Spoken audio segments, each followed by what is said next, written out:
কারণ আমরা তো এখানে তৃণমূল কংগ্রেস, আমরা তো মিশে যাচ্ছি না, কিন্তু আমরা রয়েছি তো তৃণমূল কংগ্রেস।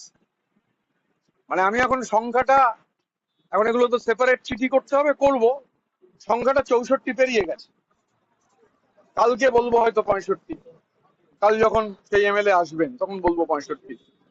স্বাভাবিকভাবে আমরাই তো তৃণমূল, কে কোথায় কার সঙ্গে দেখা করলো আমরা কি বলবো? মিশে যায় কংগ্রেস আর তৃণমূল, তখন কি হবে আপনাদের? আমরা মিশছি না, আমরা কংগ্রেসের সাথে মিশছি না, দায়িত্ব নিয়ে বলতে পারি। আমাদের পরিষদীয় দল, আমরা এবং আমি এমপিদের যাদের সঙ্গে কথা হয়েছে তারাও কংগ্রেসের সঙ্গে মিশছেন না, এটাও আমি তাদের, মানে তাদেরটা তারা বলবেন, কিন্তু এটা আমি শুনেছি তারাও মিশছেন না।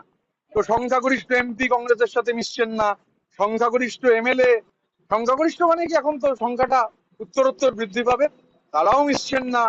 এরপরে হচ্ছে জেলা পরিষদও তো বহু জায়গায় তারা যারা আছেন অনেকের সাথে কথা হলো, কেউ মিশছেন না, মিউনিসিপ্যালিটি কেউ মিশবে না।